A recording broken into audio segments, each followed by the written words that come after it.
Hey guys, SirGibbsGaming and bring you a Fortnite Save the World video for 112 of 2020, guys. Make sure that like, notification, sub, comment, with on being informed at Code Epic Games checkout and our shop, and let's get started. So we're going to be talking about the Iceking today. If you haven't got them, make sure you get them. There's a video I made separately on how to get the Iceking for free during Frost Night. And if you missed it during Frost Night, then you're going to have to use a hero recruitment voucher for it. Recommendation, you should do that if you don't already have it. Anyways, or if you got them in your collection book, you should get them back out too. Yeah.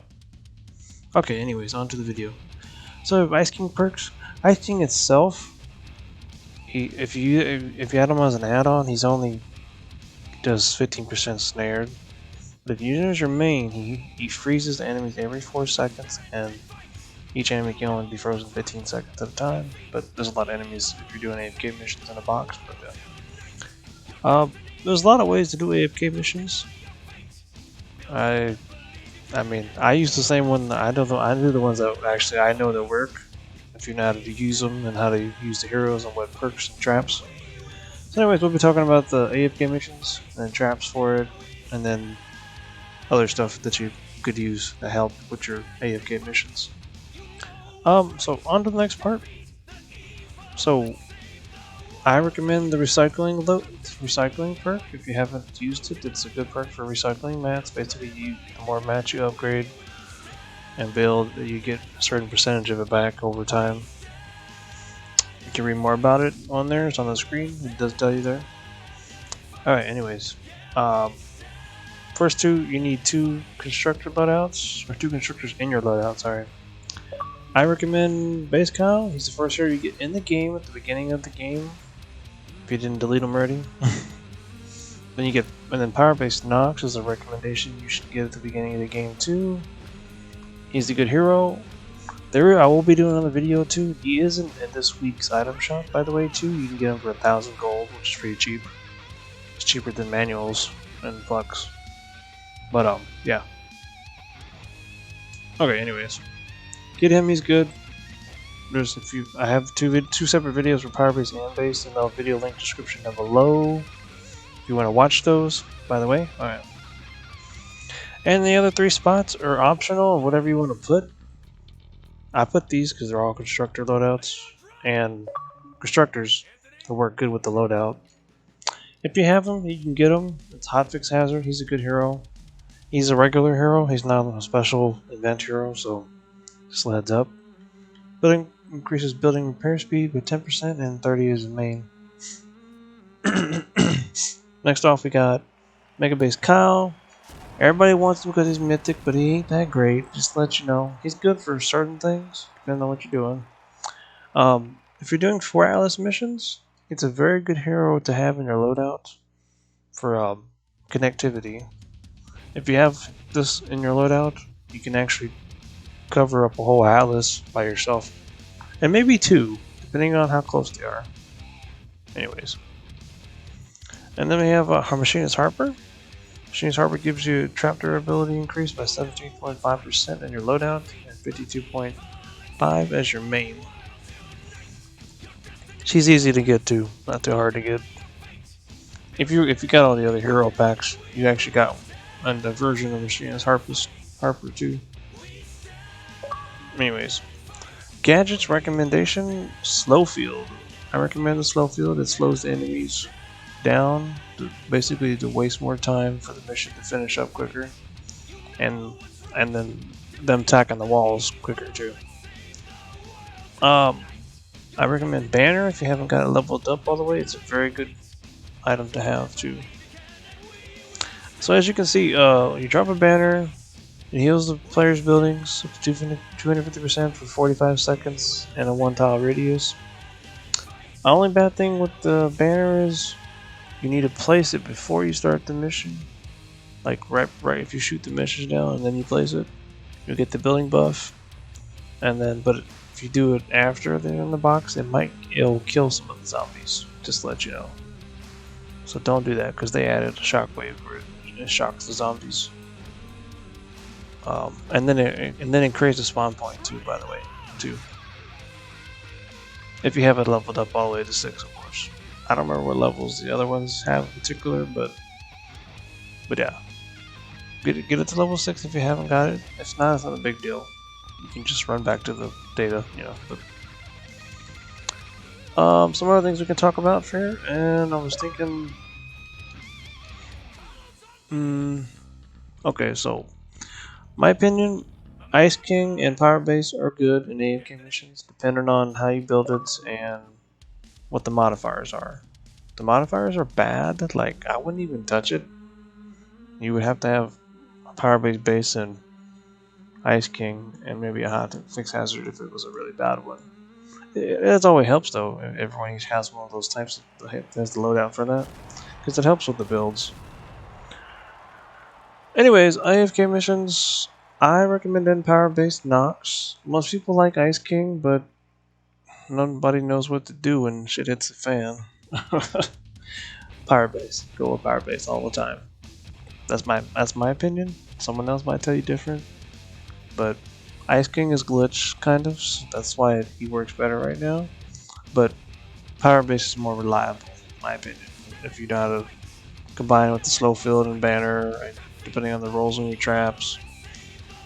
Anyways, so AFK missions, you can run with Iceking and Power Base. RTD, which is retrieve the data. Sorry, my short slang there. Prepare the shelter, kind of. Not really. It's not really AFK. Prepare the shelter is kind of AFK, depending on if you get all the modules within the time limit. Then it's an AFK mission. If you don't get them in within time limit, it is an automatic damage mission, and then you have to kill all the zombies, and then do a little defense and all that, and then it's a damage mission. But it's not entirely that bad of a mission. Evac the shelter is similar to repair the shelter. This evac the shelter is you're running to the shelter and you're saving the shelter. Once you complete the shelter, you save 4 survivors automatically regardless, basically. Which is if you're doing survivor missions, it's good. It's an easier build though. You can do some AFK missions with it. I do the one with the staircase thing. It works perfect most of the time. So basically, you just build like a box around it, put a roof, and then you put 4 sections of staircases, depending on where you can put it. And then you put a wall up in front and at the top. I usually put wall launchers. People put sound walls. I prefer the wall launcher because it's cheaper than the sound wall. It's up to you though. That's more of the fun AFK ones I like because you can just sit there and do something else while that does its thing. Up to you. There's some other missions you can AFK. I don't recommend those.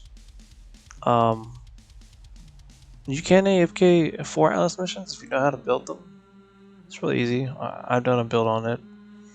Lots of people have done copy other people's builds or done some other people's builds.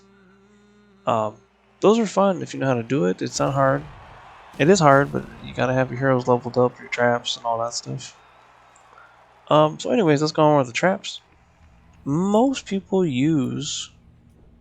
Let me go to traps. Most people use... Which traps do they use the most? Well, you can use the freeze traps. Freeze trap recommendation would be one of these. You could decrease the reload speed with that perk. So there's a new thing with the sound walls people have been running. Is this one here. So if you're doing ventures, it's very helpful. Regular missions, not a big deal, but if you're using this for adventures, it helps with the increase there because you don't actually have any modifiers when you load in with your heroes and adventures, except for the hero that you're running. All your survivors with the perks on them, they don't count in the game. So it's very important to have a trap that lasts longer, essentially.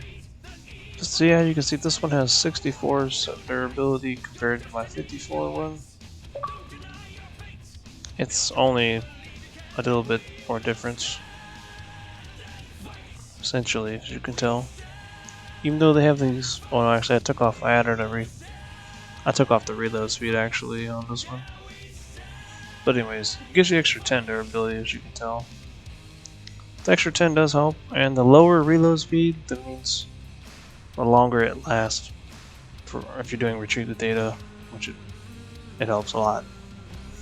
And if you use a regular one, obviously with much reload speed I got on mine compared to the reload speed time, which is it's almost it's like 2.5 second difference. That's 2.5 seconds per durability. So, anyways, alright. So one of the other traps people use too is freeze traps, floor launchers, healing pads, depending on the roles how you set it up. Anti-air traps too are actually pretty good. I've used them recently. What other good ones? We got the wall spikes, of course. You have to have a increased building health wall spike, and you have to have a healing attached one. You don't have to god roll the other ones. You can just god roll the bottom part, by the way. Other than that, you know, there's that. So the thing with the anti-air traps, by the way, you can actually put 2 different types of healing and healing increased building health on the floor piece, or you can put double building health, which it actually increases the double building health up to 36% building health. It does help a lot.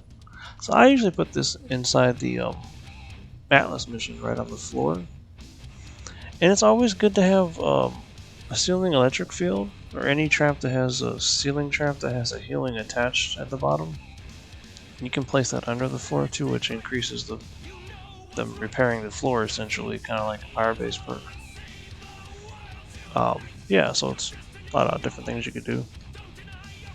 I don't think you could do that in a cozy though, but that's the only trap you can add to the ceiling trap, essentially, that goes on top. But it helps with the buff, healing your floors anyways, and your ceilings. If you put the ceiling field at the bottom under your Atlas mission, it doesn't kill the zombies, but it heals the floor. Okay, anyways, next topic we were going to talk about here on the video here.